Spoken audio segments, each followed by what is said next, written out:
Fala galera, gente, o professor está trazendo para vocês mais uma aula de arte, beleza? Nessa aula nós vamos falar em específico sobre a Semana de Arte Moderna Brasileira, né? A famosa Semana de 22.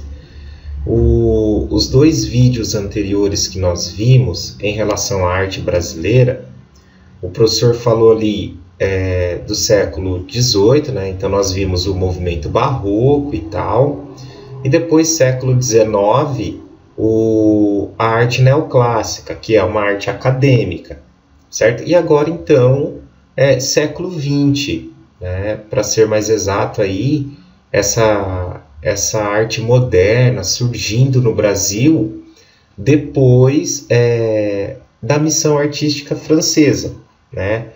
Porque nós vimos no século XIX que em 1816 nós temos a missão artística francesa, que ela vai instituir no Brasil a primeira escola, a primeira academia, né, de arte, onde os artistas começaram a frequentar, né, aprender técnicas de desenho, técnicas de pintura.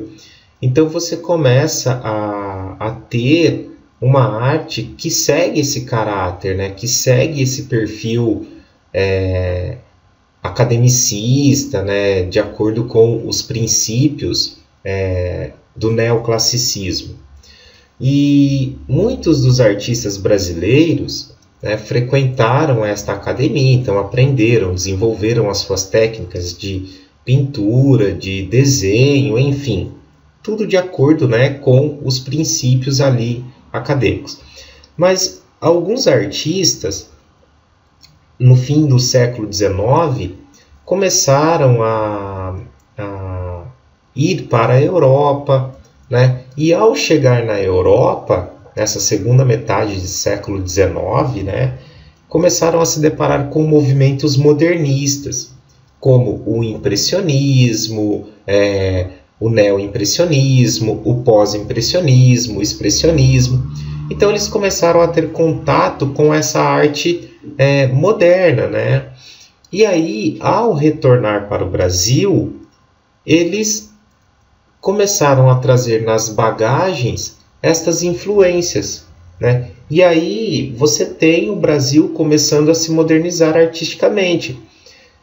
Quem foram estes artistas, por exemplo? Nós vamos encontrar lá Belmiro de Almeida, Benedito Calixto, Eliseu Visconde, ainda no século XIX, né? Final do século XIX. Então esses caras vão trazer nas bagagens as influências do impressionismo, né? Que foi um movimento que procurou estudar as cores sobre a influência da luz natural, a luz do sol e tal. E ele passa a pintar ao ar livre durante o dia. Então isso rompe ali com os padrões, né, estéticos acadêmicos. Tá, mas será que a sociedade brasileira ela ia aceitar isso, né, esta nova arte, esta nova ideia? É óbvio que não, é óbvio que vai haver uma rejeição, né? Toda transformação, toda mudança que acontece, ela mexe muito com as pessoas e até você aceitar, você digerir isso, vai levar um tempo, né? Então, você tem essa transição que começa a acontecer, né? De maneira cultural aí no nosso país, né? Como que isso acontece, né, no Brasil? Por que você começa a ter esta modernidade, né?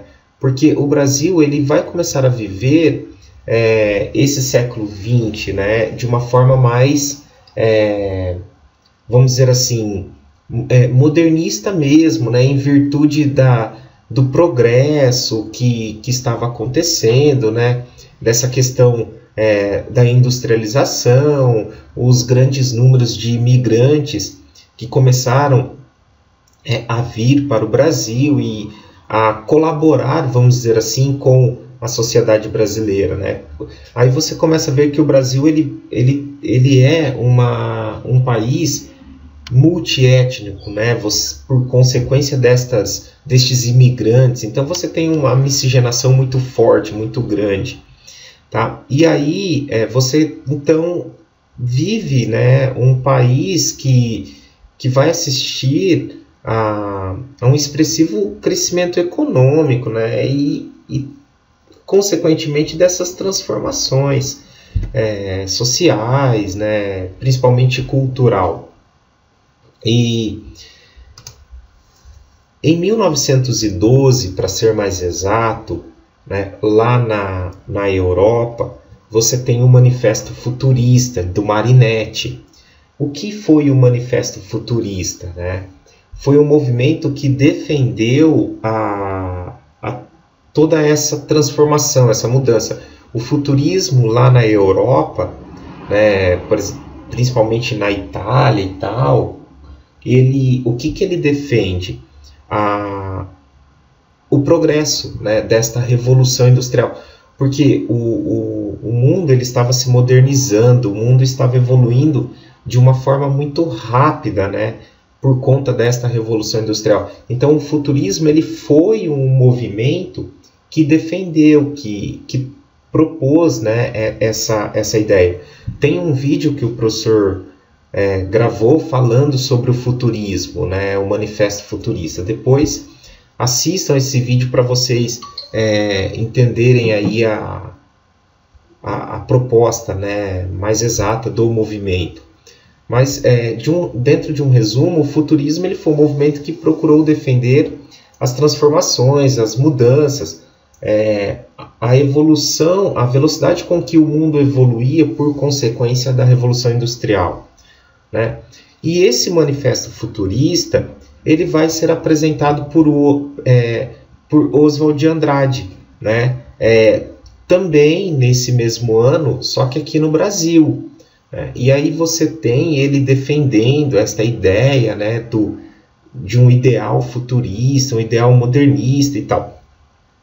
Mas ele, vamos dizer assim, por mais que ele defenda, né, essa mudança, essa transformação, né, ele vai ser um cara que vai alertar ao mesmo tempo para as valorizações das raízes nacionais, ou seja, ele, por mais que ele defenda toda essa ideia futurista, ele prioriza valorizar a cultura, o nacionalismo brasileiro. E onde nós podemos ver isso, né? No movimento Pau-Brasil, tá? do Oswald de Andrade, em que ele fala desse futurismo, mas ele prioriza como tema a nossa cultura, né? a valorização do Brasil em si, certo? Daí nós vamos encontrar, antes da grande exposição, né, da Anita Malfatti, que vai ser o grande impacto ali para a semana de 22, nós vamos ter a exposição de Lazar Segal, né? O Lazar Segal ele vai fazer uma exposição em 1913, mas até modernista, né, de um estilo mais expressionista. E aí, beleza, tudo bem, ele é um artista estrangeiro e tal, então até aí, né, paciência. Mas quando a Anita Malfatti, uma artista brasileira, ela faz a sua exposição em 1917, né, ela vai sofrer uma crítica muito grande, né, principalmente do Monteiro Lobato, né, onde ele vai escrever um artigo e ele vai publicar no jornal Estado de São Paulo sobre o trabalho dela. Aí você vê, né, como era o pensamento, né, conservador, do Brasil naquela época. A Anita Malfatti, ela era uma mulher, né, ela tinha os ideais modernistas, ela apresentou a sua exposição, ela apresentou as suas obras, então ela sofreu uma crítica muito grande, né, por ela romper com os padrões, com a estética acadêmica, certo? E aí ela vai então ter que sofrer, né, diante de tudo isso, mas ela vai sentir o apoio, né, de artistas modernistas. Ela não vai ficar sozinha, né? Tanto é que Oswald, Mário de Andrade, Menotti Del Picchia, Vitor Brecheret, Di Cavalcanti, que foram os nomes ali, né, dessa semana de 22, eles vão apoiar essa artista. E é por consequência, vamos dizer assim, dessa exposição, dessa crítica, né, que eles vão começar a levantar esse pensamento, esta ideia, para a Semana de Arte Moderna Brasileira, Semana de 22. Um dos grandes incentivadores, vamos dizer assim, dessa Semana de Arte Moderna Brasileira foi o Oswald de Andrade, o Mário de Andrade, né? Junto com esses artistas, Vitor Brecheret, Di Cavalcanti, Anita Malfatti, Vicente do Rego Monteiro, enfim, vários artistas, né?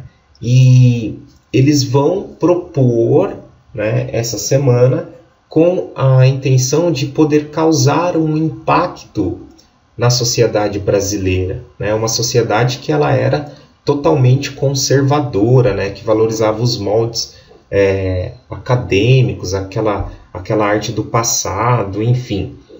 E aí eles vão pensar em convidar, né, o Monteiro Lobato, mas ele não aceita, porque na verdade o Monteiro Lobato, o que ele queria era uma arte totalmente brasileira, sem nenhuma influência de fora.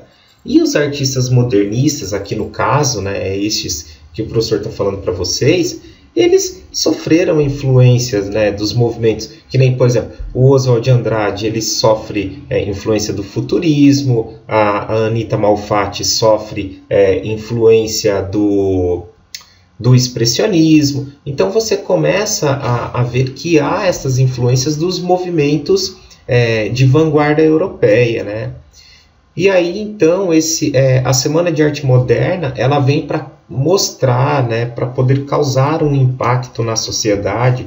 Tipo assim, ei, vamos acordar, né? O mundo lá fora ele está evoluindo. Nós não podemos ficar nesse passado. Vamos também acompanhar essa evolução. E a sociedade, infelizmente, né, ela não vai aceitar isso de imediato. A Semana de Arte Moderna Brasileira, ela aconteceu no Teatro Municipal de São Paulo, né? Ela foi aberta ao público nos dias 13, 15 e 17 de fevereiro, e ela vai apresentar os eixos da arte, como a poesia, né? No caso, essa literatura, a arquitetura, a pintura, a escultura e a música, né? Estes foram os principais eixos ali da arte que marcaram a Semana de Arte Moderna Brasileira, Semana de 22. Esta foi a capa, né, do catálogo da semana, produzida por Di Cavalcanti. Essa foi a pintura, né, da Anita, que ela fez na sua exposição de 1917, que o Monteiro Lobato ele vai fazer uma crítica e tal, e o Oswald e o Mário de Andrade, eles vão convidar a Anita, né? Eles falam que ela é a precursora aí desse modernismo e que ela tem que participar, mas ela não aceita, né? Ela fica irredutiva e no fim ela acaba então aceitando e tal, participando. Então o ideal, a proposta da Semana de Arte Moderna Brasileira, Semana de 22, era o quê? Era romper com o passado, né? Era romper, trazer novas propostas, novas ideias, mostrar para esta sociedade brasileira tudo aquilo que estava acontecendo no mundo, né? Eu vou mandar um vídeo, eu vou postar um vídeo para vocês que ilustra como foi essa ideia da Semana de Arte Moderna Brasileira, Semana de 22, tá? Eu gostaria que vocês assistissem. É uma ilustração para vocês verem como foi essa semana, a reação do público, a reação das pessoas.